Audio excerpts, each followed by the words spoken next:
Hey, what's up, everybody? Let me get the chat set up. How we doing? How we doing? If you guys can hear me all right, just put something in the chat so I know that we're good. I want to make sure we are recording. We are. And yeah, awesome. Cool. How are you guys? Let me just X this out. I don't think we need this. We're recording. Good, good, good. Okay, people are coming in. I'm gonna give it like 20 to 30 seconds just because people are logging in right now, and then we'll kind of get started. Um, I guess let me know where you're watching from. Let me know where you guys are located. Um, Good icebreaker activity for a webinar, right? I got a lot of cool stuff I want to share with you today. Let me just X out all this crap over here. Cool, cool, cool. Okay. I finally got my tabs down to a manageable amount, so that's cool. All right. New Jersey, Robert. Where in New Jersey are you? I'm over here in Westfield. I always love meeting New Jersey people because I feel like in like the online business world, I feel like 90% of people that I talk to are like California, Texas, Florida. A few sprinkled in elsewhere, but like very rarely do I meet a lot of other New Jersey people. So, uh, cool. All right. I think we're just gonna get it going. I'm gonna go ahead and share my screen. Let's do it. Somerset. Okay, Somerset. I used to live in North Brunswick, so right by Somerset. I'm sure you've been to Luca's in Somerset, which is my favorite restaurant, I think, in the state, maybe in the world. I love that place. I'm not going to get into that now, though. If you're ever in Somerset, though, check out Luca's. Okay. Let me. Here we go. Cool. So we are going to be talking about a lot of stuff today. Presentation is called Five Steps to $1 Million List: How to Grow Your List, Make More Sales Than Ever Before. I believe that email marketing, of course, I'm biased, obviously, right? Because I'm an email marketer by trade, but I just love email. I love email marketing. I love list growth. And to me, there's nothing sweeter than making sales from your list. It's like just the most amazing thing in the world. Just completely changed my life. And, t hundreds of brands that I've worked for over the years. So this is me. I know some of you have been following me for a while. I know some of you might be a little bit newer. I'll just give you some quick background on me. I started off as a freelance copywriter and then kind of, found my lane within email marketing. I coach and coach a lot of people, consult with a lot of brands, a lot of direct consumer brands, high level digital product brands, some software companies. I've been doing this. This is year 13 for me. And I actually own an agency called West Egg where we do like super high level personalization. Which is something I'll probably do some future presentations on as well because that's a really exciting thing. But yeah, that's a little bit about me. I've been written up in a whole bunch of different, media things. It's got to flash the media logo. Here's some of my clients. Maybe you recognize some of them. I always like showing my clients because sometimes you go on these webinars and someone's presenting, and you're like, well, who the hell is this guy? Like, has he even done anything, or is he just some guy talking out of his ass? I'm like, no, I'm not. I've worked with some pretty big brands. I just want to show you. So, like, hey, I kind of know what I'm talking about here. Um, the reason why I wanted to do this presentation is because in my coaching work with and consulting work with, all different types of people at every single different level, the one thing that everyone always tells me that like list growth is hard. And yeah, it's a little bit tough. It's a little bit difficult, right? It was a lot easier maybe like a decade ago when you were kind of like probably the only, you didn't have many competitors in your industry, right? It was a lot easier when all of these markets that we were all operating in were less saturated with competition, before AI and everything else, which we'll get into. But list growth for a lot of people, that's like actually the number one thing, the number one challenge. So I have this survey when you join my list that with Right Message, where I capture survey data and, ask people a few questions. And the number one thing that people tell me that they struggle with is list growth. And I feel you. It's not super easy, but I have learned some things that I'm going to teach you today that are going to make it, I think, a lot easier for you and help you actually get focused and actually get you subscribers. And not only subscribers, but also customers. Yes, Tim, there will be a recording. But let's talk about like why list growth has gotten a little bit difficult. I mean, the one thing that is on everyone's mind is, AI and media fatigue. Like, there's essentially zero barrier to entry now to like creating content. Like, 8, 9, 10 years ago, if you wanted to create content, like if you want to make a YouTube video, that was a big production. If you wanted to, make post on LinkedIn or Twitter or Facebook, like you had to actually sit down and write with your fingers and your brain, right? Like you had to turn your brain on and be like, all right, what am I actually going to write today? What am I actually going to say to people? That's going to get them to, want to buy my stuff or to pay attention to me. And people who put in that work were rewarded. But now there's zero barrier to entry. Anyone can just pull up Claude or ChatGPT and just have it fart out a bunch of bullshit. And, it's just like this flood of media, and there's just so much more out there. So it's a little bit harder to stand out.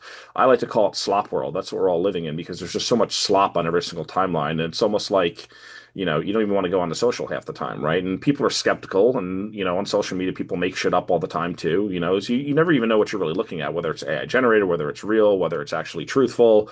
It's just like it's slop world. That's what we're living in right now. And there's more competitors, as these channels and as have developed and as software has developed and things like it's been easier to launch a business. Like I always like tell the story, like when I first started as a freelance copywriter and I was trying to do cold outreach to get clients, it was such a Herculean effort to send a video, like you do like a video walkthrough of someone's website. I had to use like what was it, Camtasia, and then I had to export a video, and the video was like 20 minutes long. So then it took, 2 hours to export, and then I had to upload it, and then I had to find a way to attach the file. Now we have Loom, right? Like, so that's just one example, but there's so many different ways, so many easier ways to get online and actually get started. And as a result of that, there's more competitors in every single niche. There's more people with newsletters, there's more people with brands, there's more people doing all of this stuff. And COVID only accelerated that, right? Like it was this big crazy thing where people are like, oh, maybe I don't like what I'm doing with my life and I'm going to start an online business. And yeah, it was 6 years ago, but I think we're still seeing a lot of the after effect of that. And there's just more people who entered the space over the last, few years. And, you kind of feel like you have to dance like an asshole on 7 different social platforms just to keep up. And it's kind of exhausting. And, you're competing against every single person in the newsfeed. And some of these people are really great. Some of these people have teams and all 5 or 10 people helping them make content. It's like, well, how do I win against those people and everyone else? Markets are maturing also as well, right? Like there used to not be like many lead magnets. Now there's thousands of choices of things that people could choose from. Starting a newsletter was kind of like a novel thing. Like many people didn't do this. Now it seems like everyone has a newsletter. Now there's Substack and Beehive and everything else, right? Your audience has seen a lot of stuff before. So some of them are a little bit jaded, right? And on top of that, if you've been operating your business for a while, I mean, I know for me in year 13, my business is definitely a little bit more complex than it was when I started back in 2013. There's more moving pieces, there's more, product lines and software and channels and opportunities and partners and, a million things in your email inbox. Then people are sending you cold emails every day too. On top of it, like, it's gotten a little bit more complex. Now, the funny thing is, though, um, over the years, as my business has started to grow a little bit, and maybe this is true for you as well, like you kind of reach a point where you're like, what if it didn't have to be super complex? What if you could simplify everything? It was funny because I was talking to a friend of mine, a former client of mine. He has an 8-figure business, and I was telling him about how I run my business, essentially, writing one email a day and selling stuff and using that as my platform to get clients, to get opportunities, to, promote affiliate things, to launch courses and programs and get, launch service offerings and, everything else under the sun. I was like, yeah, it just kind of operates on like one email a day. And I remember he like kind of like paused and then like sighed and he goes, man, I remember when my business was that simple. I could just wake up and send an email. I kind of missed that. He was like, I couldn't even send an email from my list. He's like, do you know how many layers of people I have to go through in order to get my hands like, on the keyboard into the email software and like worry about promotional calendars and everything else? And I'm like, yeah, dude, it does sound exhausting. Like, because when you start an online business, you have this connection to it. You have this connection to your audience, to the products you're making, to the offers you're making. And over time, as things grow and mature, you kind of like lose that. And then you're, bogged down with all this other bullshit and minutia you got to deal with on a day-to-day basis. And the actual stuff that you're good at and the stuff that you enjoy doing gets pushed off to someone else while you have to deal with all like the big boy or big girl business problems. And that's not really fun. And I've talked to a lot of people, a lot of business owners who like have grown some of these bigger businesses, and they almost have this like it's like they this like look of nostalgia and like yearning for like when things were simpler and fun, when they could just like fire off emails and get a response from their audience. And that's one of the things I've always tried to maintain. And over the years, my business has gone in many different directions, but I've always maintained that connection with my audience. And that's why I think why my email, marketing works so well, and B, why I have people who've been with me since 2015 who are still on my list. I have people who joined in 2017, 2018, 2019 who are still active and engaged all these years later. And I think that's part of the reason why. Now, obviously, we talked about all the hard things like growth being hard, growth being difficult. And I think a lot of people are feeling it, right? But what if it didn't have to be? So, one of the things that I've learned is that in order to grow a business, you do more things. In order to scale a business, you do less things to get more, right? And there's this great Steve Jobs quote. He says, "Innovation comes from saying no to 1,000 things a week to make sure we don't get on the wrong track or try to do too much. It's only by saying no to know that you can concentrate on things that are really important." And I've coached so many people, all different types of businesses, all different levels. And at the end of the day, the number one question that I always ask all these people, I'm like, they tell me they're busy, they're busy, they're busy. I'm like, what the hell are you doing all week? Right? Like, I'm working 50, 60 hours a week. I'm like, what are you doing? Like, I have everyone do a time audit. I'm like, show me what you're doing every week. Like, show me what you're doing every day. Show me what you're doing every hour. And then, like, I want you to actually, like, attach a monetary number to that. And, like, how much money did you make? It's like, okay, Monday morning, 9 a.m., how much money did you make? $0. Okay. 10 a.m., how much money did you make? $0. 11 a.m., $0. 12 p.m. I'm like, okay, so that's half the day now you made $0. Like, what did you just do for 3 hours? Right? And it's funny. And maybe, you're looking at your own calendar and you're like, yeah, I do stuff all the time. And, like, no money comes out the other end. And that's kind of like the opposite of what I do with my business. And that's why I think for my business, which again, I know some people who are watching this, maybe you have a higher revenue number than me, and that's totally cool, right? Like if you're an e-commerce business or a SaaS business or a brick and mortar business or something, like obviously this is all kind of relative. But for me, being a, one employee business with like a very small team of contractors, we're all obviously part-time. I've been able to build a pretty substantial business with a relatively small list of only 11,000. We're at like almost at 11,700 subs. So like not a huge list. Like I've worked with people who have 640,000 people on their list. I've worked with a list size of 1.1 million, 400,000, 11,000, almost 12,000 people is not a big list, in the grand scheme of things. But, I've been able to build a seven-figure business doing that. Um, so the one thing that I want you to like walk away with, and maybe this might be triggering for some of you, is like 90% of the shit that you're doing every single week is making you $0, right? So I guess you can call this Pareto's law, right? The 80-20 principle or 90-10 or however you want to define it. But I think that if you gave an honest assessment in terms of the things that you're doing in your business, most of the things you're doing are not making you any money. And I would argue that if you just started doing more of the things that make you money and stop doing the things that don't make you money, you'd probably make more sales. I mean, I know this is like an earth-shattering revelation for people. It's like, oh my gosh, Chris, you're a genius. No, I'm not. Right? I try to be very practical, right? So my buddy Justin Brook, one of the best, ads guys that I know, he's super smart dude. I have tons of respect for this guy. He's a friend of mine. We text all the time. What I love about him is like he's super advanced. He's worked at the highest level with all these different types of businesses. Like he's worked with Agora, he's worked with Russell Brunson, he's worked with tons. I could list dozens of other people that he's worked with. And it's funny because he tweeted this last year. He said, 20 years of business, I've done all these things, used all these different CRMs, read all these books, been all these conferences, made millions, spent millions on ads, blah, blah, blah. And here's what I've learned from it all: grow your list and make offers. And he used the midwit bell curve meme, which is one of my favorite memes.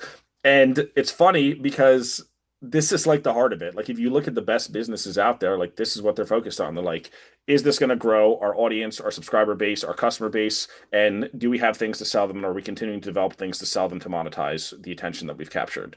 And a lot of people, they dance around those two things, right? They never sit their ass in the seat and do the work necessary to grow their list and to sell things to the list, right? So like if that's all you did, if you woke up every single day and told yourself, what am I going to do for list growth today? What am I going to do to sell to my list? Your business would probably move in a very positive direction. Now, again, I was, had to go through this whole verification process when Business Insider did this feature on me. This was back in 2022. That year, I actually finished with 996K that year, top line revenue as a one person business.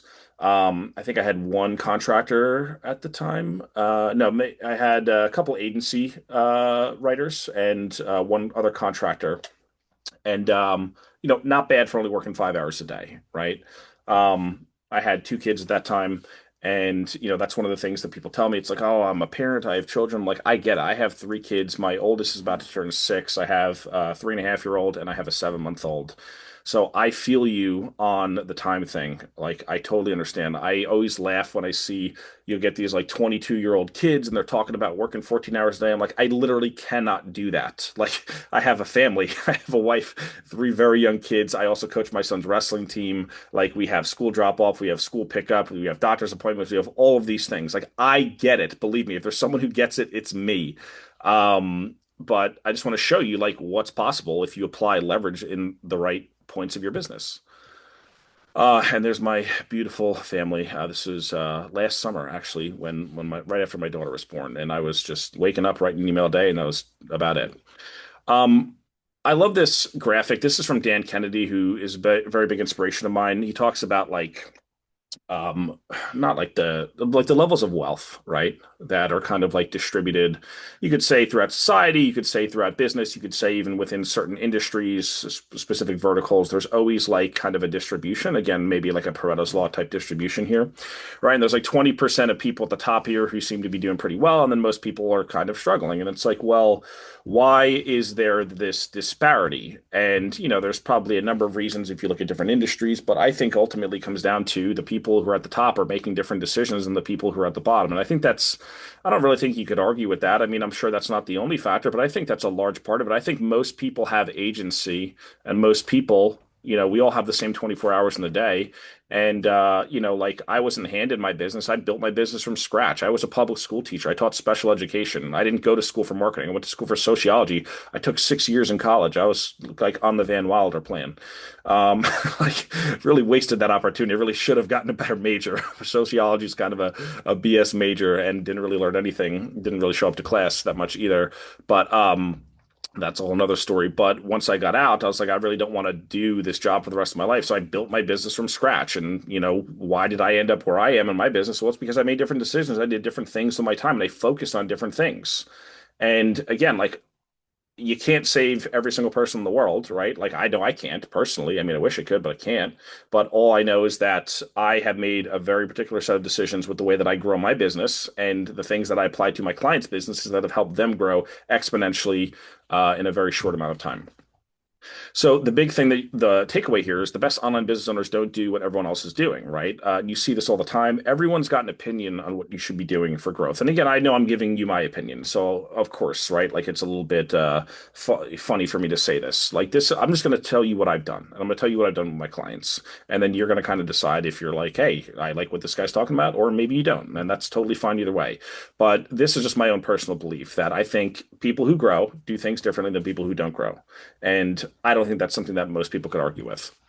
So, what are they doing differently? Again, going back to what Justin Brooks said, they are focusing on building their lists, and then they are focused on selling their list, their stuff, their offers, their products, their services, whatever it is, right?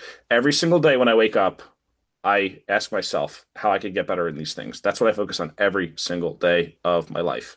Those are the two dominating thoughts that I have. How am I going to grow this list? How am I going to sell stuff to the list? Right? Because I know who is my list. My list is a group of people who have problems that I could solve. And I develop solutions to those problems. I develop products, I develop books, I develop resources, I develop programs, I develop services where I can actually go in and do stuff for them to solve the problem for them so they don't have to worry about all of it, right? But every single day I wake up thinking about these two things. Okay. In my opinion, a healthy online business should be infinitely scalable. It should have a linear or decreasing time investment. Now, what does that mean? That means as you are in business longer, each week you should be building infrastructure, right? You should be building traffic systems. You should be building some type of, acquisition. mechanism. You should be building offers. You should be building, maybe you're doing content, or maybe you're doing something that is going to, maybe you have a YouTube channel, or you're doing SEO, or you're doing building up a LinkedIn following, or you're, investing into meta ads to, grow your e-commerce store, whatever it is, right? Like, but after a while, what happens is, you can't keep multiplying the amount of time that you work. Like if you're working, let's say 6 hours a day, you can't just jump to 12 and then jump to 24 and then jump to 48. Like there's only 24 hours in the day. You can't just keep doubling your output every day. Like obviously at a certain point, the time investment needs to be linear. Otherwise, the business is not going to grow. Because if the only way the business grows is by you working more hours, well, it's not going to grow because there's only 24 hours in the day and you need to sleep and like go to the bathroom and eat sometimes too, right? I think a healthy online business is able to multiply capital. Now, that sounds like, oh, multiply capital. That's a big finance term. All that means is like you're going to make money. And then when you get that money, you're going to have a decision in terms of what to do with those dollars to make more money with it, right? And this is all business really is. It's all just multiplying capital. It's capital allocation. It's like, okay, I just made $10,000 in excess profit that I don't need to live on. What am I going to do with that $10,000 in order to turn into $20,000, in order to turn that into $40,000, in order to turn that into 80 and that into 160, right? That's all we're doing here. You get dollars and you get a decision once those dollars come in. Okay. I think most online businesses are list based. And I think you can't really argue with that. I mean, doesn't matter if it's an e-commerce store. Doesn't matter if you sell a course or coaching. Doesn't matter if you have a brick and mortar store. Like the best brick and mortar stores that I know, there's this ice cream truck in my town called Scream Truck. They crush the other ice cream trucks. Do you know why they crush the other ice cream trucks? Because they have a list of people, and the only way you can order ice cream off this ice cream truck, they don't randomly drive through the streets looking for people and hoping the kids hear their siren, hear the songs playing, and then come out. They don't do that. They have a list, and they text the list, and they send emails to the list and say, "Hey, we're going to be on your street today. Would you like some ice cream?" And then people buy, and then the truck shows up.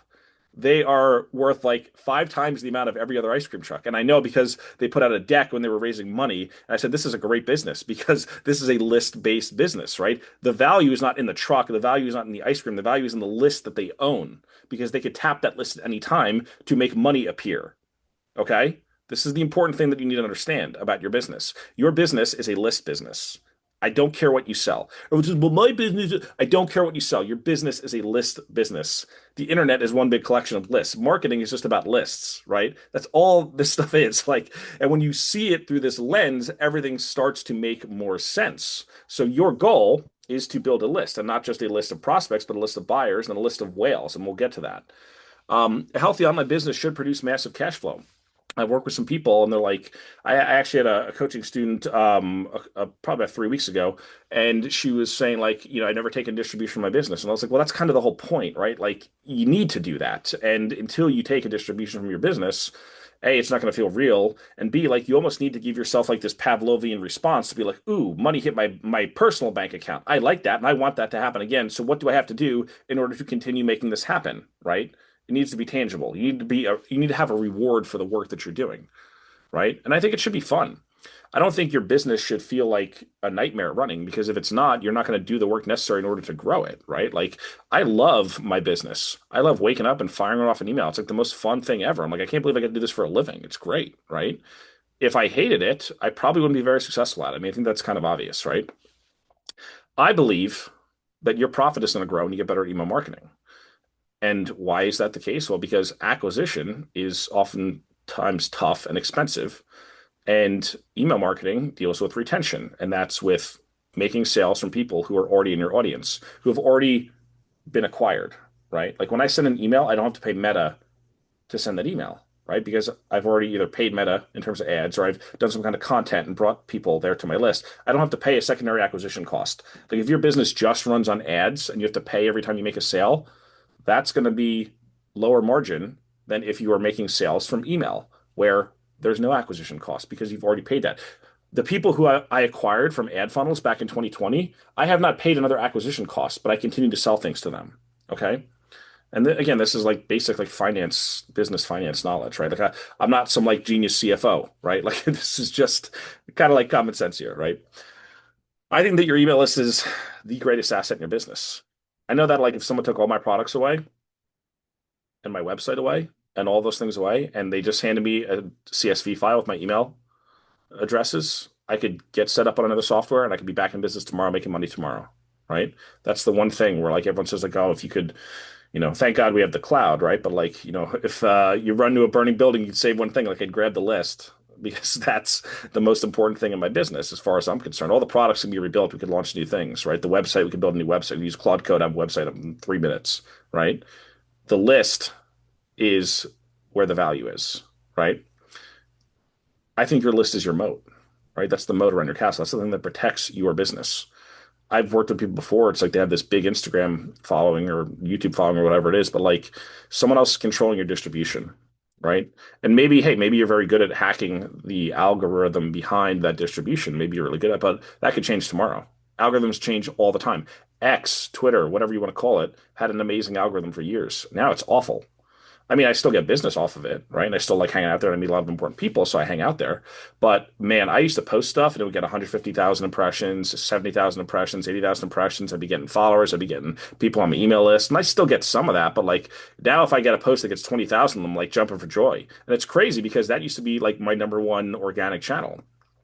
Algorithm changed. I'm not in control of X. I don't own the company. I'm not on the board. I'm not in the C-suite, right? Like they're not taking my opinion into account when they make changes to the algorithm. They don't care about me, and that's fine. Whatever. That's just is what it is. But all of these platforms, if you are dependent on them for your distribution, it might be good for a while, but at some point that will be taken away. It's not really an if question. It's more like a when question. And your email list is where the profit in your business is hidden. And again, I just know this because I've worked with so many companies who spend so much money on ads. And like if they're break even or slightly over break even on the front end, that's great. I've worked with businesses where they are purposely negative. They push their campaigns so far in terms of efficiency into the point where they're losing money on the front end because they know they will make that money back on the back end via email. And I was consulting with a company a while back. They're spending 500K a month on Meta and they're getting a zero point 0.6 ROAS, which means zero point 0.6 return on investment, which means they invest $1 into ads and they only make 60 cents back. And I said, well, how have you been able to scale? And they said, well, we know at day 30, we turn profitable. So we don't care. I said, wow, that's pretty crazy. And they were like, how could we spend even more? Right. So again, that profit comes from the back end, right?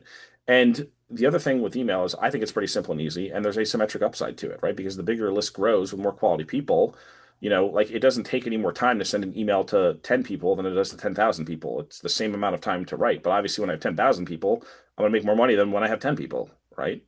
So that's what I'm talking also about, like a linear time investment. Like the time it has taken for me to write my email has actually gone down over the years. In the early years, it took me a long time to write an email. I've gotten better at it, so now I'm quick. Now I could write an email in 5 minutes, sometimes less, right? And it makes money. Whereas some people, it takes them 2 hours, right? Um, but this is what happens with your list over time.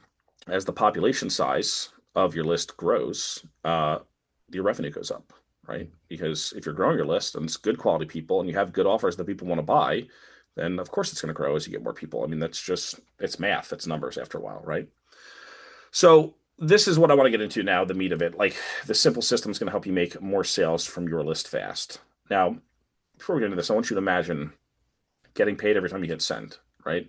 No more crickets when you send an email. Imagine making more sales every single day. Imagine having a higher average order value. Imagine having more profit margin in your business. Imagine never having to discount your products again unless you want to and still making sales. And my original agency, Orzi Media, before we rebranded to West Egg, this was like the big pain point that I would sell on. I'd be like, hey, do you want to sell your products at a discount? And I had businesses, multi 8-figure businesses coming to me and be like, how do you do that? Like, teach us how to sell without discounts. I'm like, all right, let's get into it, right? Um, you could also generate passive income from your list. Now, is all your income going to be passive? Absolutely not, right? I know passive income. Oh, that's the sexy buzzword. Like, if you build automations, that is passive. That's work that you've done one time and that runs for you. It's a machine that you built that spits out cash, right? We're going to talk a little bit about that a little bit later.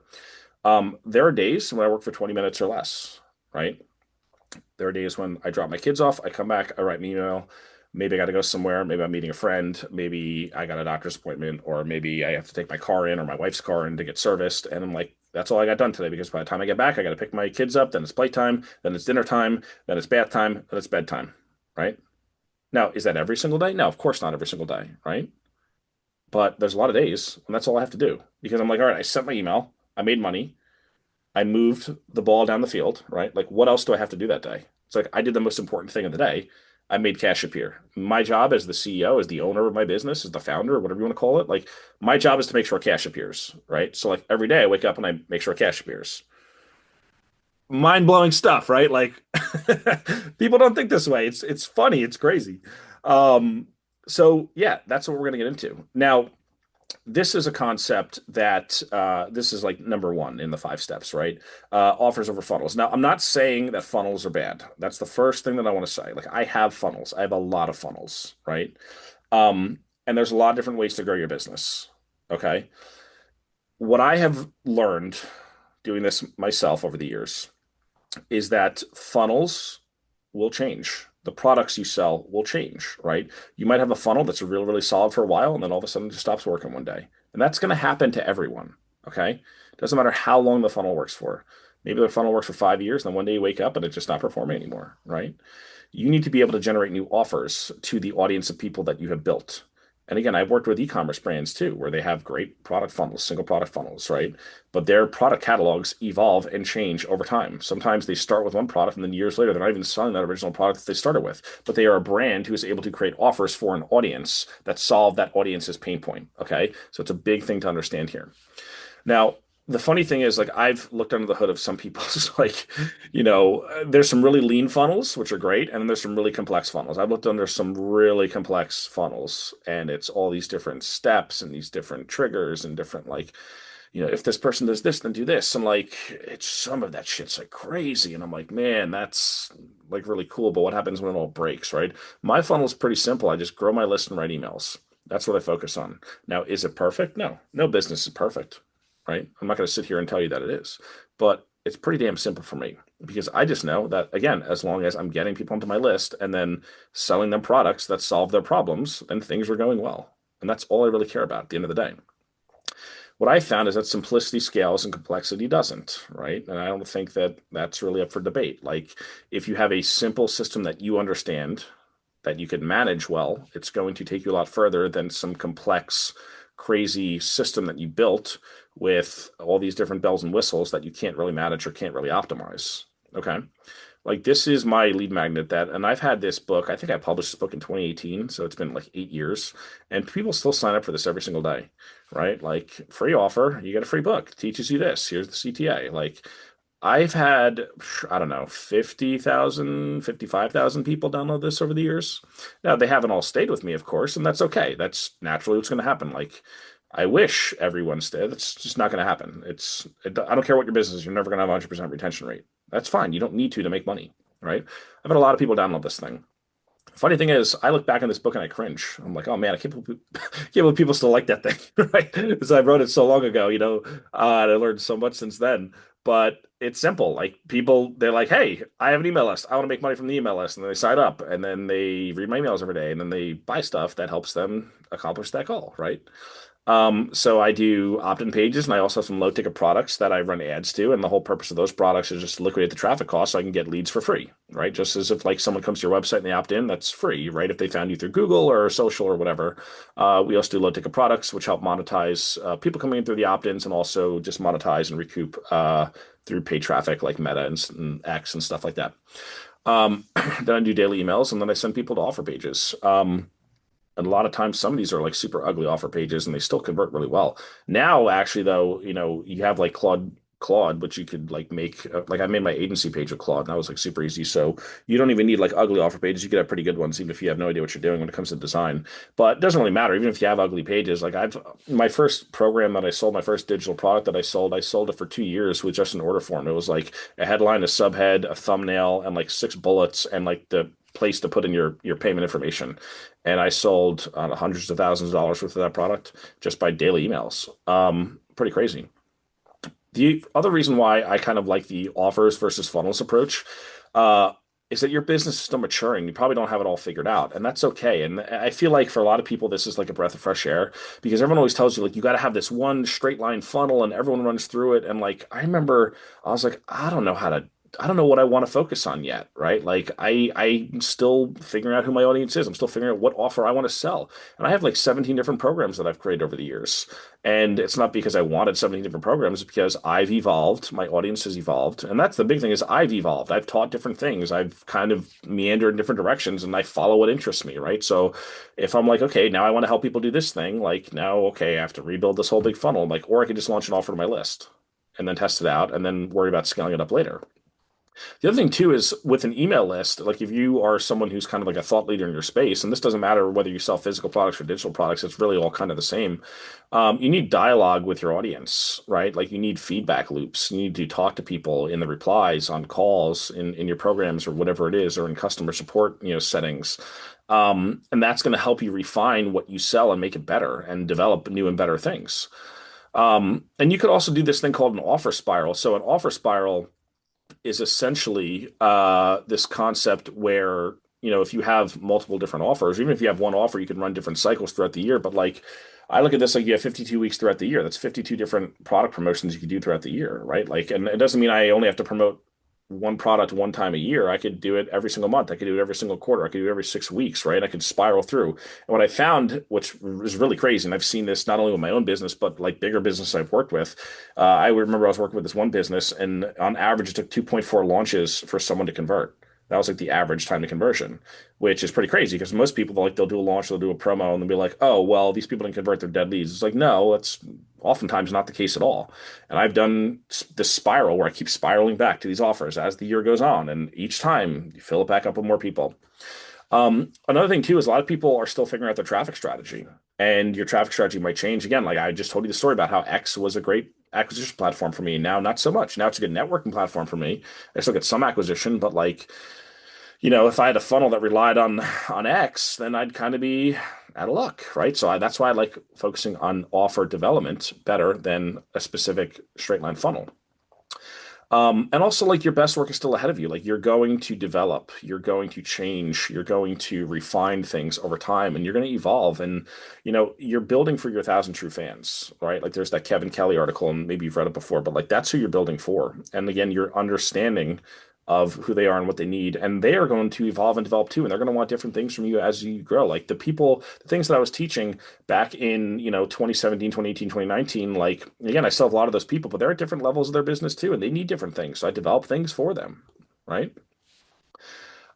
This is an example of a really solid offer for one of my clients, Dirty Dog Farm. And we have two ways of getting onto the list. We acquire people with this free freezer offer, and then we also acquire people who are prospects who aren't ready to buy, and then we just put them into a daily email system, right? So, and this business has grown 15x since we started working together a couple years ago.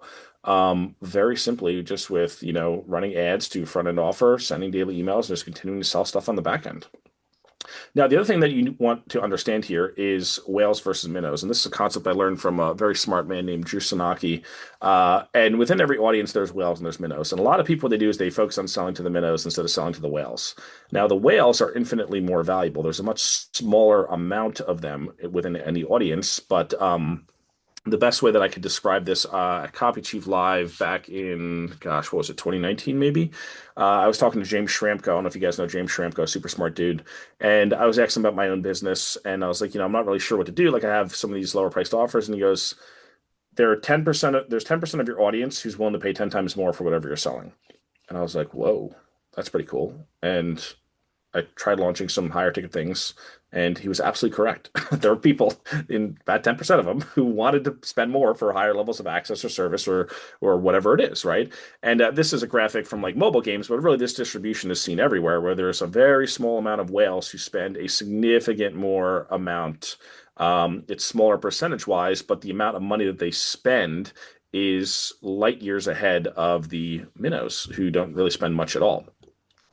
Um, and the reason why this is important is because, people ask me, they're like, how did you build this email-based business to like $1 million a year? And I'm like, well, I kind of just did some math, right? I said, well, if I want to hit that number, well, I need offers, I need frequency, I need touch points, right? It's like, well, what offers do I have? Do I have the offer stack that I need in order to hit that number? Do I have the traffic volume? Am I mailing enough? right? If I know every time I send an email, I get X% of conversions, and I'm only emailing twice a month, well, I'm probably not going to hit my goal, right? So I probably need to email some more. When am I going to send these emails? How many other offers do I need? Do I need upsells, right?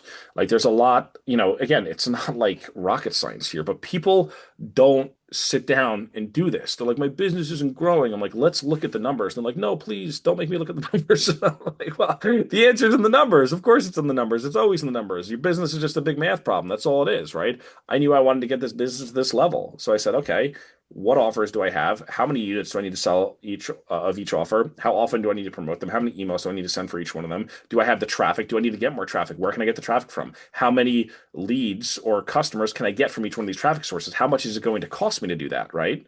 This is the kind of thinking that I do. And through that thinking and through literally going down that like audit process, I'm like, okay, well, I've been able to hit that number because that was the goal and I just worked backwards, right? Now, like in my own business, how do I grow the number of whales? Well, I have done for you projects that are anywhere. I actually don't take $5,000 projects anymore. I need to update this. Now the floor is 10,000, but a lot of my clients pay between 10K and 36K to work with me. Consulting, I've actually raised the price on this. I need to update this slide. So it used to be 15,000, now it's higher for year-long consulting for my private client program. Coaching, I have coaching programs that I sell that are usually anywhere from like 1 to 5K, and those are like cohort based. And then I have digital products that are usually anywhere from $7 to $497, right? So the reason I do all this stuff is to try to get people at the higher levels, right? And a lot of times the lower priced offers are what help me offset acquisition costs so I can make the big profit from the tiny percentage of people who are going to escalate into the higher level offers, right? Like out of my list of almost 12,000 people, I probably only have about, I don't know, let's say 100 to 400 people who are actually like a good ICP fit for my highest level client offerings, like for the agency and the higher level consulting. And that's okay. I don't need 100,000 of those people in my audience in order to make the money that I need to make, right? And everything else that I do is to pay for the expenses and the acquisition of operating the business so that I can build this like feeder system, right? Like what I mean by a feeder system is like, I coach my son's K through 3 wrestling team, right? Like we have 50 kids in the K through 3 program. Not all those kids are going to go on and wrestle in high school, and that's okay, right? Like we hope they all do. It'd be amazing if they all do, but I know we're going to have some attrition over the years, and that's fine. But we have to start with this big amount of people at the bottom so we can get, the 6 to 8 kids per grade who are going to stick to the high school team and be the starters and be the kids winning the matches and winning titles and things like that, right? That's just the way that it works. Now, the big thing that you have to understand here, and I literally had to tell people this, like you're allowed to assemble your P&L any way you want to, right? I mean, P&L is just profit and loss statement. It's like an accounting term, right? So hopefully you guys all like do bookkeeping and accounting. And if you don't, I have a good recommendation if you need help with that stuff. The bottom line CPA, they're great. But you're allowed to assemble your P&L any way you want to, right? Like, no, you're the founder. You you determine how much money you want to make. It's up to you. It's not up to anyone else. Like you say, I want to make X amount of money. Which products am I going to sell to get there? And blah blah blah blah blah. Right? You need to track this stuff too. What are your yearly goals? What are your quarterly goals? When you're doing a launch, how many units do you want to move in a launch? Right? What's your average daily sales volume? This is another one. People don't track this. I'm like, how much money do you make a day? They're like, I don't know. Like, well, how do you know if you're on track or not? Right? Like, I know there's some days when I'm like, okay, we had a $6,000 day today. That's a good day. We're on track. And there's other days I'm like, oh my gosh, I only made $138. Like, I need to pick it up, right? You need to kind of like know the numbers. People are afraid of looking at the numbers. They think if they like don't look at them, it's a problem they won't have to deal with. This is your job as the list owner. Like you have to know your numbers. You need to know your email subscribers, you know your customers. You need to try to identify who your whales are too. This offer is an offer that I ran to cold traffic. Now, this was like a $9 offer when I ran to cold traffic. Now I think I have it set like $14 or something, right? I wasn't doing this to make money. Like, do you know how many $9 offers I'd have to sell to make $1 million a year? Like, I'd have to sell a lot, and then I have to pay to get those acquisitions. So, like, it would just, I'd have to sell, tens of thousands, maybe more, maybe 100,000, copies of this, in order to get to, $1 million, and then my margins would be crap because I was paying an acquisition cost to Meta, right? The goal of this is not to make a profit. The goal of this is to get the ads to pay for themselves, and then I can get clients. And I had people who bought this who became agency clients, right? Like I didn't care about the $9 they paid for this product. I cared that I identified someone who had email problems that I could solve with my services, right? Here's another one. Why did I publish this book? Why did I publish this book? Is it so I could make $7.40 in royalties from Amazon. Is that how I'm going to buy my Lake Como villa? Lake Como, New Jersey, by the way. No, it's not.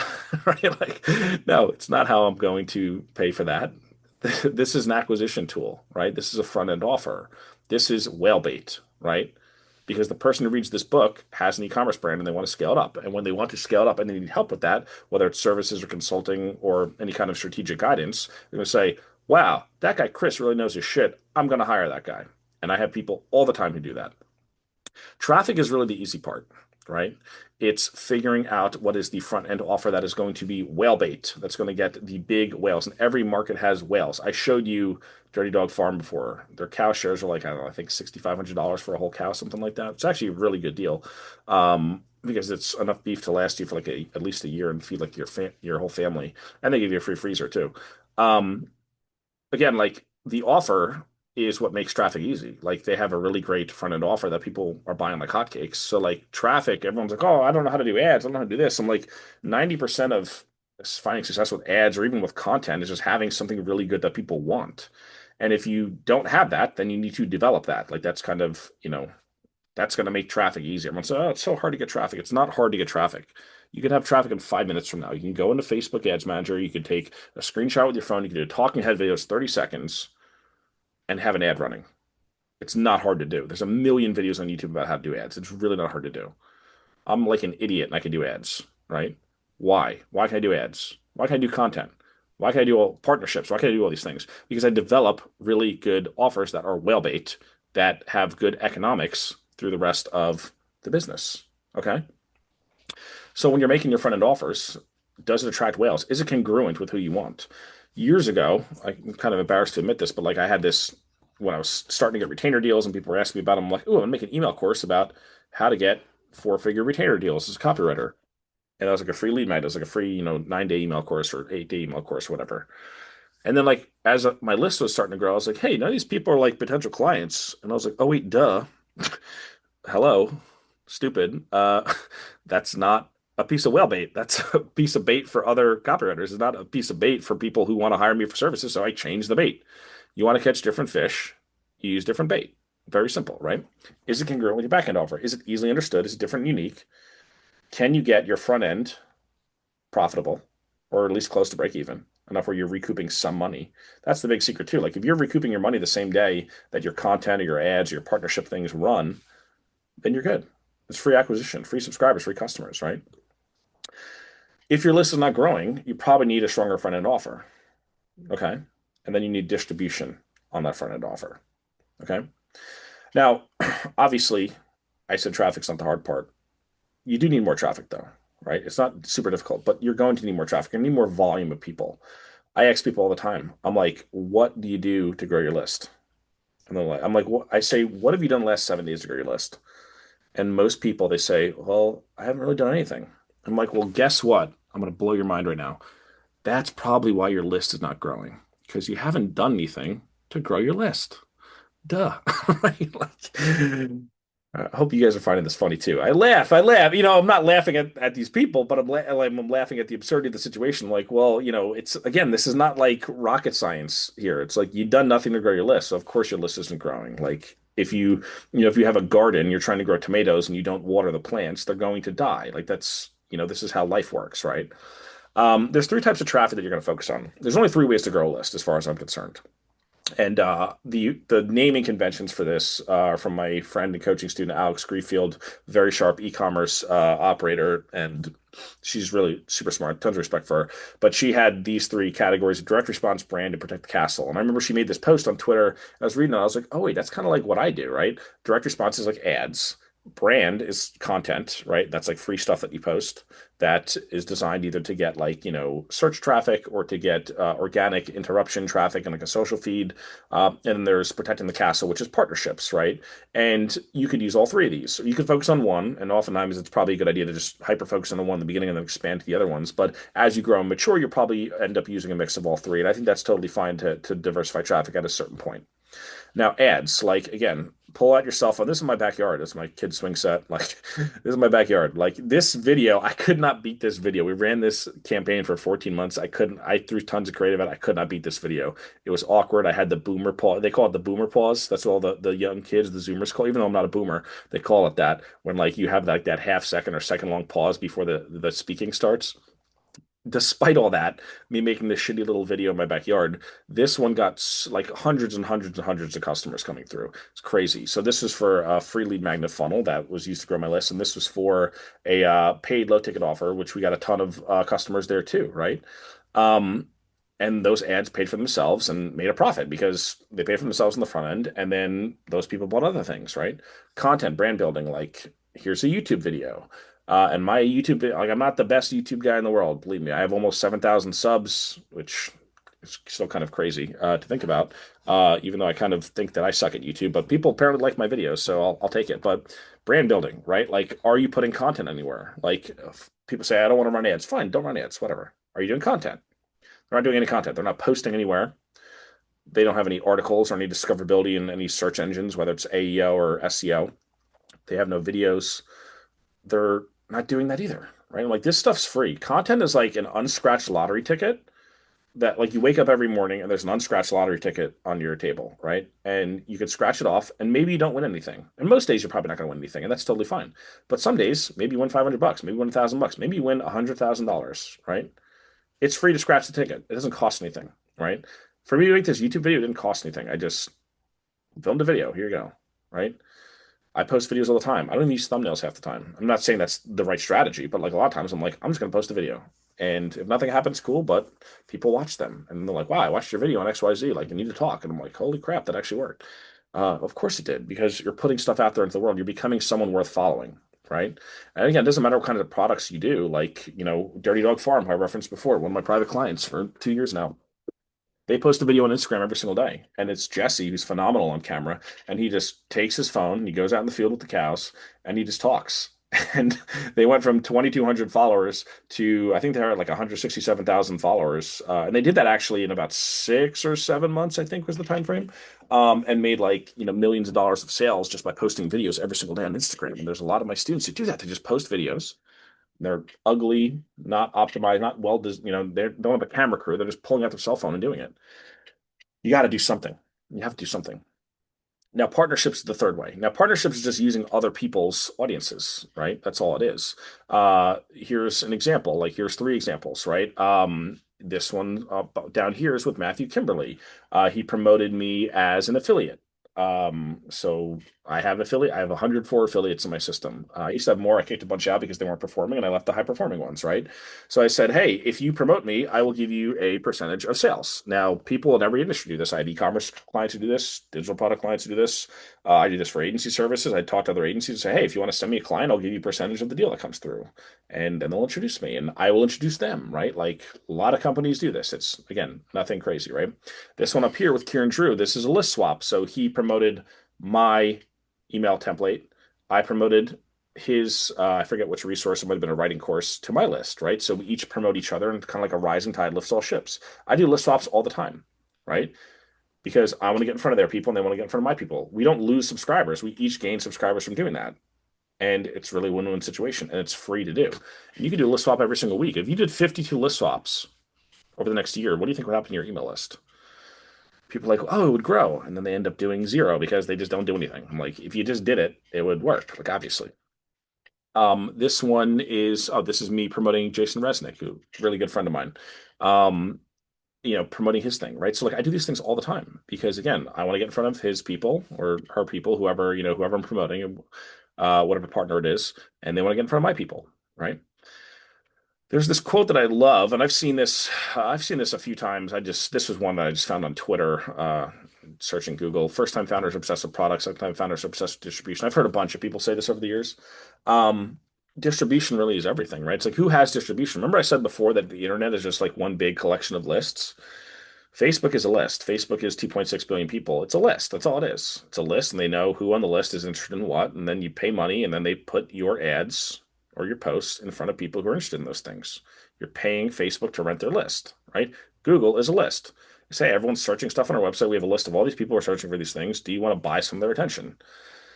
When I do a list swap with Kieran Drew or Jason Resnick, right? I'm like, hey, you have a list, I have a list. Why don't we promote each other? I've sponsored Kieran's newsletter in the past. I'm like, hey, can I give you money to rent your list and you say nice things about my my newsletter?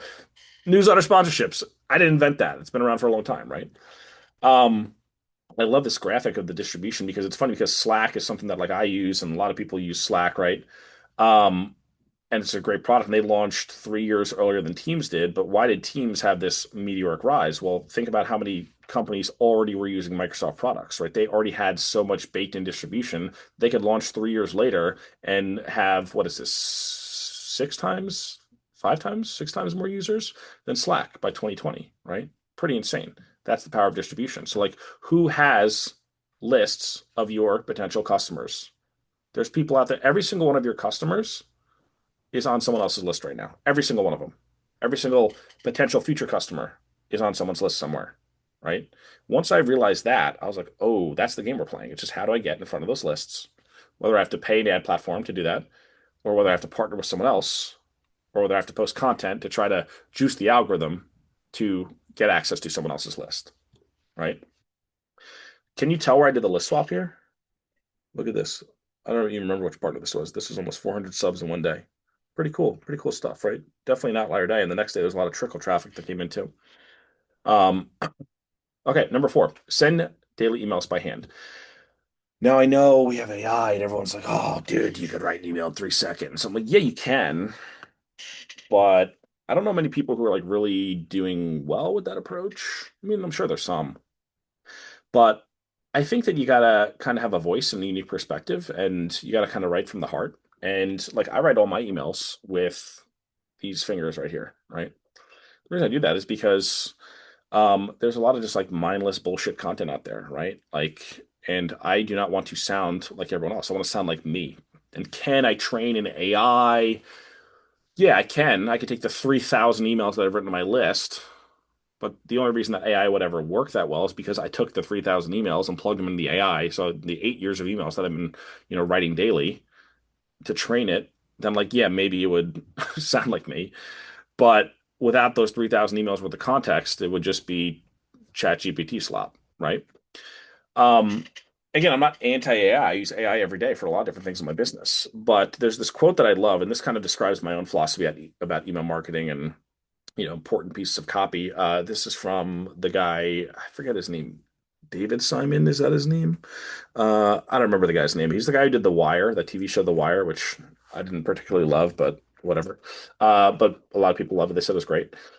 He said, I don't think AI can remotely challenge the writers, what writers do at a fundamental creative level. And then this journalist was like, but if you're trying to transition from scene 5 to scene 6 and you're stuck with that transition, you can imagine plugging that portion of the script into an AI and give me 10 ideas for how to transition. He said, I'd rather put a gun in my mouth. Like, it's a funny, jarring quote, but like I kind of feel the same way. It's like, yeah, I could use AI to write my email, but I like writing my email. And the other thing too with AI that everyone's like so freaked out, like so freaked out, and like, is it going to change things? Of course, but everything is always changing all the time. It always has been, right? Like, it's change is the only constant. That's been true for the last a few hundred years of business, right? Like, look at businesses 300 years ago. Look at businesses 20 years ago. Like, everything's always different all the time. There was a time when there was no ClickFunnels, right? And then ClickFunnels came out, right? I remember the first product that I bought, first ever digital product I bought was $50 course on how to build a WordPress website. Like, you don't need that product anymore. That product doesn't exist. Things have changed, right? Um, but the one thing I always laugh, people like, I have OpenClaw running on 17 different Mac Minis and I have all these agents and blah, blah, blah. And it's like, cool. Like, how much money did that make you? I'm like, well, I actually lost money because I had to buy all these tokens. It's like, okay.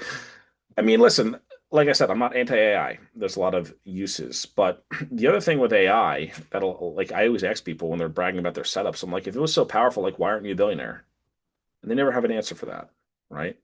Oh, you could do this, you could do this. Cool. You could do all that stuff. Why are you not a billionaire? If it's so revolutionarily crazy, right? Why aren't you a billionaire? They never have an answer for that. Writing is thinking. Tools are tools, right? If you wanted to use AI to write your emails, I guess you could, but you still gotta know what you're doing. Good writing is thinking, right? If you have no idea how to write an email that converts, AI will write you copy. It doesn't mean that copy that you're going to send out is going to convert. And that's the big thing, right? It's not magic. It's as good as the inputs, right? It's as good as the person operating it. That's all it is. Okay. I think people crave connection as well, right? I think that a lot of people, when they look at email marketing best practices, especially like in the e-commerce world, you see this, but even in other industries, you'll see this in brick and mortar and SaaS sometimes. They have these like very well designed, HTML heavy, pretty poster style emails. And I think a lot of those tend to get ignored. They can work okay, right? But I think good emails have soul, and I think people like buying from people. And I think there needs to be some personality, and that needs to be injected. And that's really the only way to future proof yourself. Like I'm not worried about like, oh, what if another email copywriter starts sending 2 emails a day? Like, okay, well, people like my stuff, and they're going to keep reading me because they like me, not because someone had an AI tool where they could do twice as many touch points. Like, if the touch points suck, they suck. If my touch points are better, then I'm going to win, right? That's what it comes down to at the end of the day. And now I believe in emailing daily, and there's a few reasons why. And the late Scott Adams, very smart dude, very guy I had a ton of respect for. Very unfortunate he passed away a few months ago.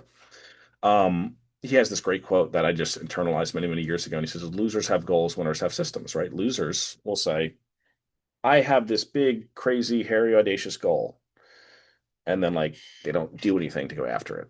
Winners do the opposite. They have systems. They say, yes, I want to make this thing happen. So I'm going to do this thing every single day and then adjust the system accordingly so that I know that I am on track to hit that, right? Me sending an email every day is me going on offense every single day, right? I wake up every day and I'm on offense. I'm not reacting. I'm not letting the world happen to me. I am imposing my will upon the world. I'm putting out messaging every single day, right? Because I want to be top of mind. I want to win. I want to be in front of people. I want people to be thinking about me and my products and my stuff and my solutions. And I want to do it at a higher volume than anyone else, right? That's my system. That's why it works. Another thing too, people say, "Oh, daily email. That sounds like a lot." I'm like, "Well, you're not like everyone's like, I can't create that much content." Like, I don't create any content. I document things in my life, right? Like, people say it's so hard. How hard is it to tell someone about something that happened in your business? How hard is it to tell people about things that you learned about something a customer said, right? Like, what you're doing is documenting. That's all you're doing. You're not creating content. Yeah, creating content is very difficult. Documenting is very easy. That's a Gary V quote, and he's done okay for himself, right? The analogy that I like to use is like I remember this was years ago. I was watching, Tarek and Christine, the Flip or Flop, right? Like me and my wife, we love these house flipping shows. We used to watch them more before we had kids. But I was just laughing because I was like, they're flipping a house and they're making money, and then they're making money a second way by talking about what they're doing as they're flipping the house. And I was like, oh wait, that's like my business, right? Because like I'm working with clients, I'm coaching people, and I'm getting paid to do that. I can make money a second way by talking to people about the work that I'm doing and creating the email list and the content and this flywheel, right? So it's like you do the work once and you get paid twice, or you get paid infinite amount of times, right? If you turn things into an automation or whatever, right? Like here's an email I wrote. Like I had lunch with David Deutsch. Like, can AI write an email about me having lunch with David Deutsch? It can write an email, but AI was not there with me. AI was not sitting at the table at Farinolio, the Tuscan bakery downtown, right? Like it wasn't there. So like I can get it to write an email about a story, but then I would have to then go in and edit because AI was not sitting at the table with us, part of the conversation, right?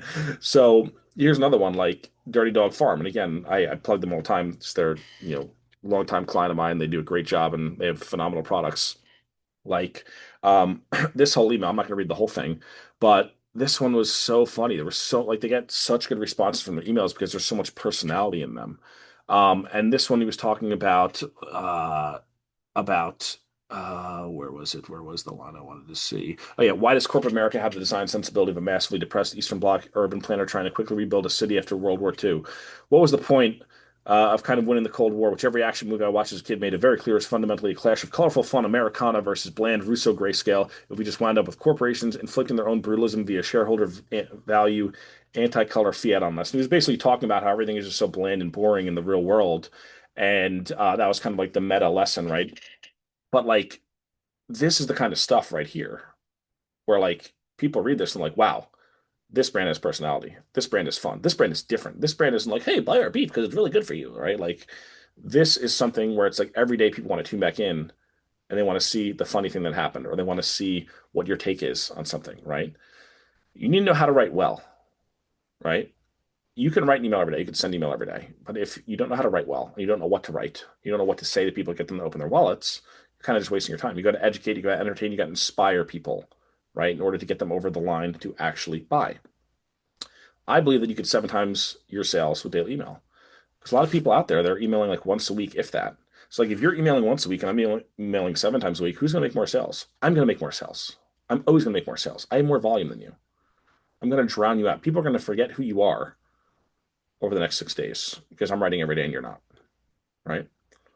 Here's how this works. If you kind of like build a flywheel, you send daily emails, you generate profit from doing that, then you have more cash, more capital to plow back into acquisition to grow your list faster. And that allows you to get more subscribers. And then what happens when you do that? Well, then you send them emails and then you kick off even more profit. And then you have more cash to invest in acquisition, right? That's how businesses grow. Okay. Now, the last step is automate and show. Now, there's a lot of different types of automations you can do. I really focus on three: the initiation sequence, which is like your welcome sequence, the intent sequence, which is a super powerful weapon that I've helped a lot of clients install. And these things just work like crazy. And then there's the infinity sequence, which is not as much of an automation, but there's ways to actually turn it into an automation if you want to. So initiation intent sequences create passive income and sales, right? So initiation sequence is a welcome sequence where you could basically take your best emails that you've written and turn them into a machine that cranks out sales for you. And intent sequences are really cool because they are sequences that for specific products that you have.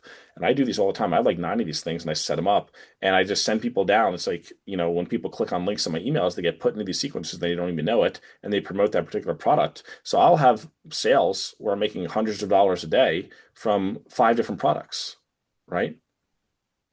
Because everyone's going down a chain of emails that is relevant for them, right? And I'm doing daily emails on top of that to all the other people who are not currently in those sequences, right?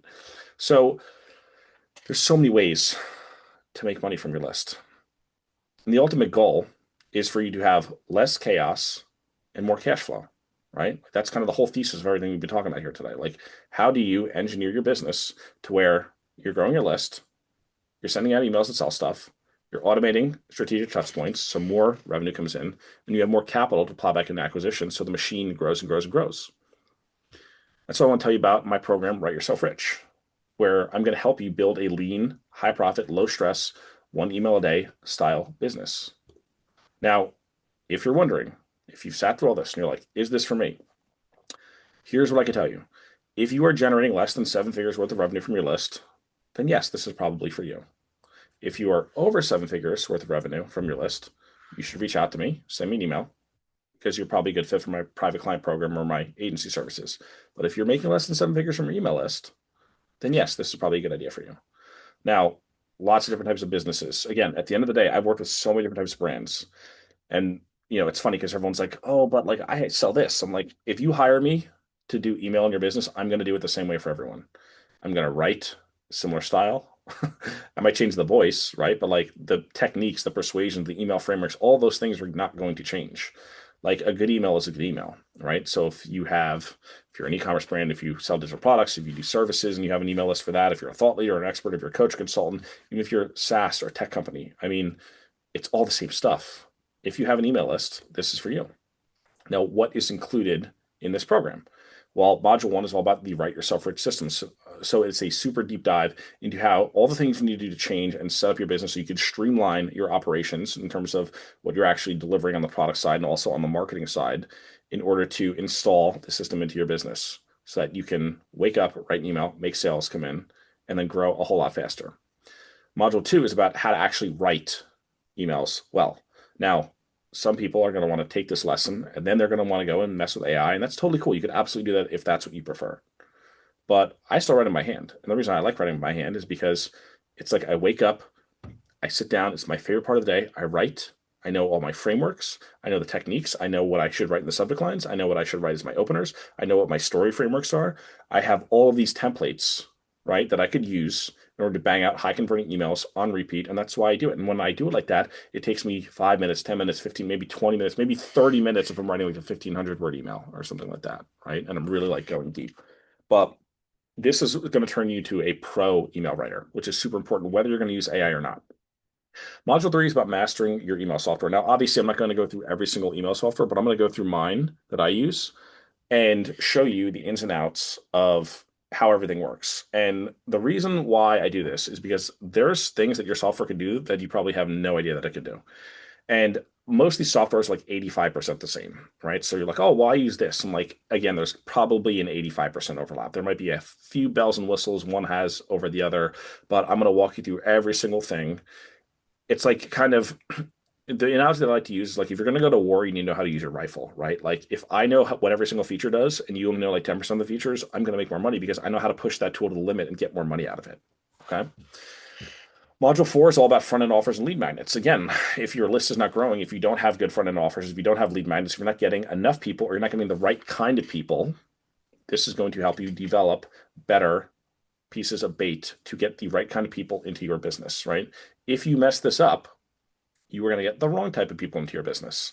What happens when you get the wrong type of people in your business? You can send an email every day, but if it's the wrong people who are never going to buy or they're not a good fit, they're either not going to buy or they will buy and then they'll make your life a living hell. And I'm sure you've all had nightmare customers.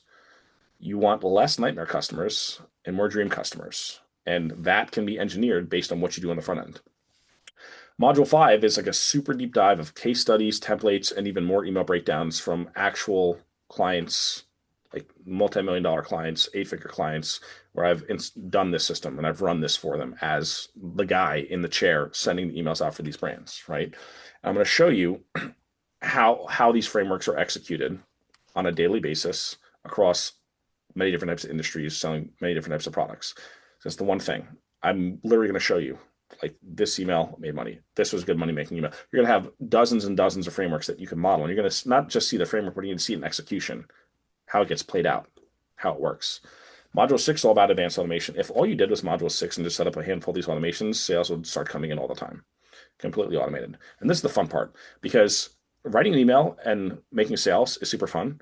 But when you don't write an email and sales still come in, that's even more fun. You're like, oh my gosh, ping, got a Stripe ping from that automation that I sent people in 2 weeks ago, right? No better feeling in the world than when automations are working for you. And I'm going to show you my system for setting up all of these sequences the right way so that they actually convert well. There's nothing more frustrating than taking all this time to do an automation and then you run people through it and you get zero sales. We're going to fix that. Module seven is how to 10x your email list. This one's going to focus all on list growth. It's going to be a super deep dive into all of these strategies and how to actually like execute them step by step so that you can get more subscribers with less effort. And module eight is all about living the one email a day lifestyle. Now, a lot of courses teach you, or a lot of programs will teach you about how to like, here's how you write an email. I'm like, that's cool, but like, how do you actually turn it into a business that grows over time? And a lot of people don't do that because a lot of people haven't done that with their businesses. And I'm going to show you every single thing that I've done, every single system that I've built beyond just the email marketing stuff in terms of how I think about offer creation, in terms of how I think about scaling, in terms of how I think about growth and partnerships and business development, all of these other things that you're really not going to find anywhere else. Now, this is the cool part. In addition to all those modules, we're going to do 8 weeks of coaching with me, right? Super valuable. These are long sessions where we're going to be able to look at your emails. We're going to be able to look at your lead magnets. We're going to be able to look at your offers. We're going to be able to talk through anything that's blocking you in your business. And I'm going to help you build or install this system of one email a day so you can start making more and more sales. So like there's not an issue that you could bring to me that I'm not going to have an answer for. Super valuable. These are all recorded, obviously, and you also get access to past recordings too. There's a lot of good stuff in some of those other videos if you wanted to watch those too. But these are live. They're awesome, and they start next week. Now, again, I just want to hammer the point home. Like, do you see this little newsletter right here? This is my Make It Rain monthly newsletter that I send out every single month. I think you actually get like 10 issues, which is kind of like an unannounced bonus inside Write Yourself Rich. But this is on Russell Brunson's desk. He posted this on his YouTube channel, and he had subscribed years ago. And it's funny because like I was like, oh, I hope he's still reading. I'm like, I don't know, never heard from him, right? But he bought from like a cold traffic ad, interestingly enough. And here it was on his desk. This was about a year and a half ago. So a customer of mine sent this in. They're like, dude, look at his desk. I was like, holy shit, there it is. So like, people read my stuff. It's legit. right? As if you needed any more. And here's some more testimonials. So this is from Tanner, who we have like a little 30-day outline in terms of how to get started in your first 30 days of email inside the product, and made $1,000 in the first 4 days of the email challenge, and then by day 16 he made 3 grand. And he had a very small list. I think his list was about 1,500 or so people, so not a super huge list. Pretty cool. Rachel Sowell said, "This week I've sold 5 places in my course that's not even built yet." So she was actually with email, with daily email, selling it and getting pre-orders before it even opened, before it was even like actually created. 30 minutes typing in the morning is more than worth it, almost addictive. And that's how I feel. I get addicted to writing my email. Like if I cannot write my email in the morning, I get like the shakes. I'm like desperate. I'm like, I need to get to the computer. I need to like write, I need to fire this off. It's like, it's funny. Amber Abilla. She came through last year. We worked together, and we helped her craft an offer. And let me just read this. One of his suggestions was tweak my offer lead to writing up a few emails with a special offer, selling at all 3 spots in 12 hours with $7,500 in coaching sales. This is from Robin Murphy. Now, the reason I include this one, Robin owns a house cleaning business, and like most people, like, oh, but I have this other type of business, not going to work for her. Like, Robin sells house cleaning services, and she was able to like literally write emails and get people signed up for her services from her daily emails. It's pretty crazy. Again, when I say email is good email is good email, this is what I'm talking about. Like, if you write good emails, people will pay attention and they will buy stuff, right? Ayla Holly, right? Here's her November 2024 performance snapshot, which she showed us. Look at that revenue, over 100% increase once she started emailing daily, right? She sent this to me. I think this is like 3 weeks into sending a daily email, like metrics all the way up. So what's the investment? So back when I used to do, I had another coaching program. It was $5,500. Uh, that's obviously a little expensive. I thought, 3,000 is probably reasonable for 8 weeks and everything else that you get. But I want to make it affordable. So this price that you see right here is actually not the price either. It's only $9.97. This is going to be the last time I ever sell it at this price. The reason why is I told my wife that I was relaunching Write Yourself Rich, and she was like, "How much is that again?" I said, $9.97. And she's like, "You're doing coaching?" I said, "Yeah." She said, "8 weeks?" I said, "Yeah." She said, "Why are you doing that?" She's like, "It's only $9.97." I was like, "You know what? You're kind of making a good point. My time is super valuable. I mean, I'm not trying to like, oh, this guy's so freaking important. I have an agency that I'm building. I have, you know, a lot of big clients that we're working with now. My time is limited. So I decided I'm going to run this again at 997, and this will be the last time that I do that. Now I'm going to send you a link to the page. I do have some special bonuses. Let me put this in the chat real quick. Let me just do everyone. Here we go. Boom. Let me go back here. Sorry, interrupted my flow here. How do I get back into the okay. Let's go over some of the bonuses.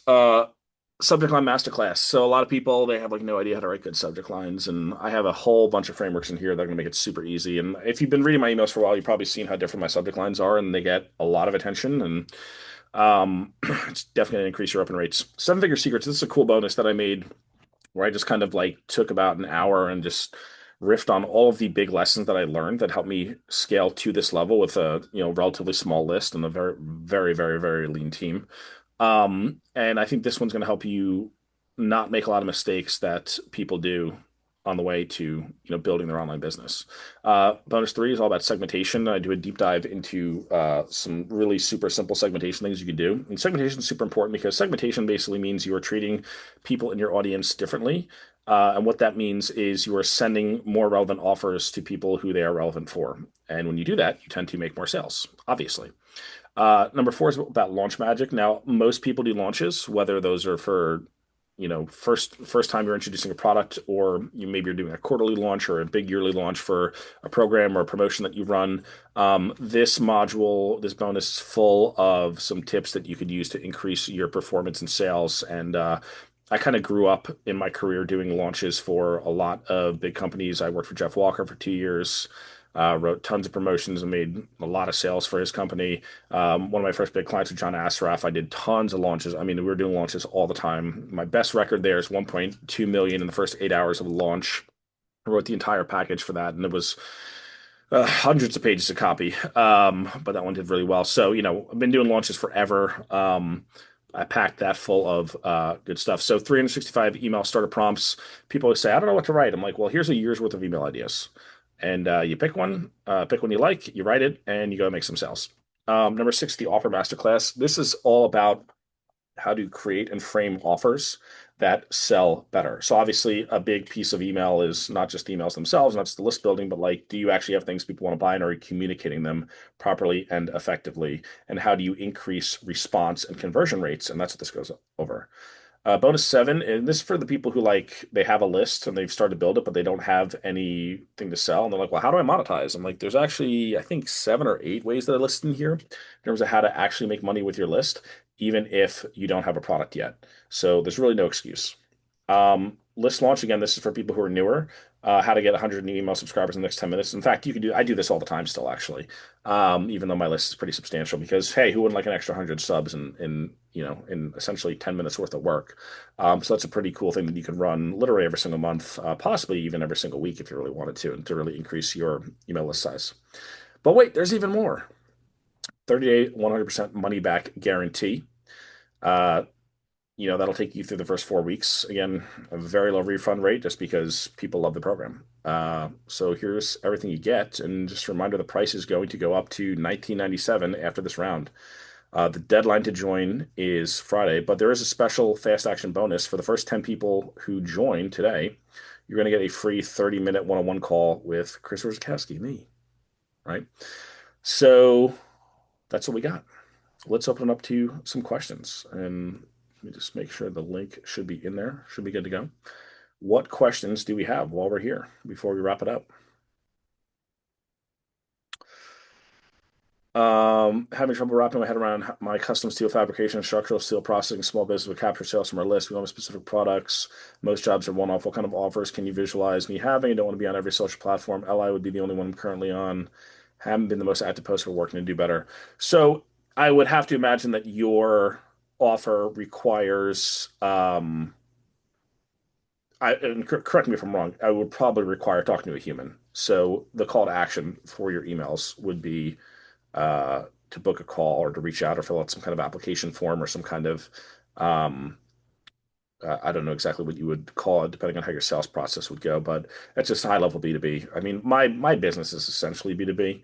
Um, you know, obviously it's not like the same kind of B2B that you're doing, but it's all like, what do people need to know in order to become good customers? They need to see results. They need to see case studies. They need to see what makes you different and better than your competitors, what your philosophies are, how you build your products better, right?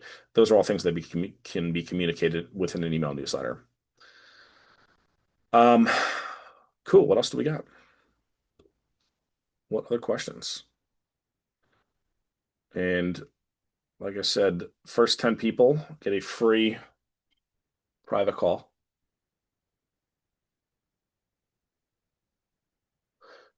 I mean, I can keep on ripping. What kind of advanced automations will you be covering?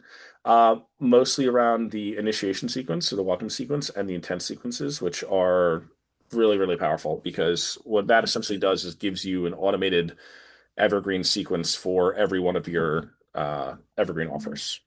Um, you could technically also build them for your deadline-driven offers, but if you have any products or services that you sell that are open every day, then this will convert people into sales through those sequences. When does it start? And if we have questions in the later modules, can we talk about those? It starts Wednesday, I believe. The first, I got to check what time the first call is, but this coming Wednesday. Sorry, no, sorry, hold on. Not this, today's Monday, I forgot. Not this Wednesday, the following Wednesday, because the cart closes on Friday at 10 p.m. And then next Wednesday is when we'll start.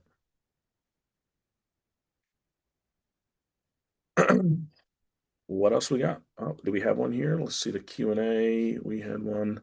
Robert said, I was getting out of info marketing, but you've inspired me to reconsider my question. Is competing in a crowded niche copywriting? Um, yeah, so, I would argue that every niche is kind of crowded. At the end of the day, there's two things. So number one is if a market is crowded, I think it's good. Um, It's when a market is not crowded when it's not good. And that sounds very counterintuitive to people. But if there are many businesses selling within a given market, that means there is a large enough market to support not only multiple businesses, but your business as well, right? If there's no competitors, that is a red flag. Because if there's no competitors, that means that there's no market for what you're trying to sell. So I never look at saturation as a bad thing. I look at it as a good thing. I'm like, oh wow, there's tons of businesses in here. That means the market must be huge if it can support all these businesses. Um, the other thing too is at the end of the day, proof is kind of like what wins out, and that's a Gary Bencivenga thing. He talks about it's not the size of the promise, it's the size of the proof. So the more proof that you have, and if you infuse proof into everything that you sell, then it's always going to be a little bit easier.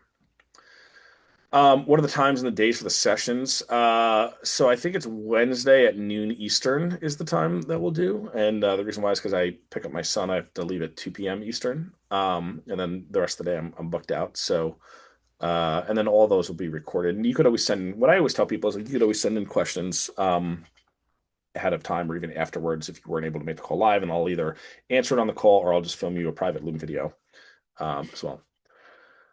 Um, if I'm ready, if I'm ready to start automations, can we start there? Yeah, you can jump ahead if you want to. I mean, we're going to go through the coaching kind of one module at a time, but you'll have full access to the program, so you could jump ahead right to the module you need and jump in with 2 feet if you wanted to.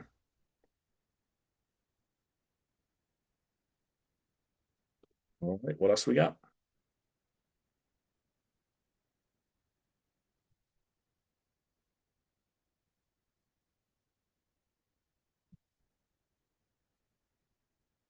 Have you worked with hotels? I do have fledgling online business, but about to open for the season. Love to work with the hotel. Have I worked with a hotel before? I don't know if I worked with a hotel before in particular. I've gotten a lot of emails from hotels that I've been subscribed to. Uh, Essentially, what it's going to come down to is probably segmentation to a certain degree.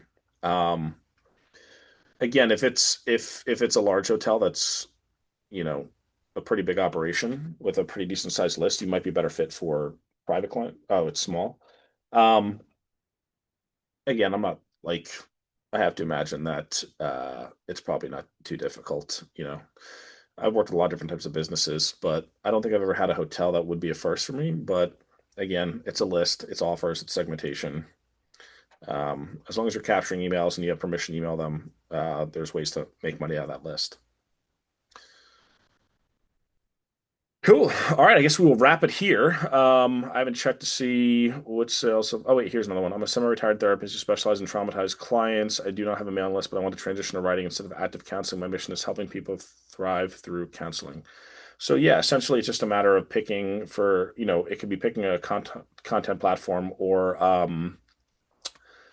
finding partnerships where you can get in front of people's audiences to build that initial list, and then you're off to the races. Um, Tim said, to what extent does this touch on crafting services that can be offered online to the list? That's something where, again, there's the module on offers, but that's something that usually within the live calls, I like to work with people on just because they're there, they're live. We can kind of dive into everything and we have that time together to go super deep on um, offer design and those kind of things.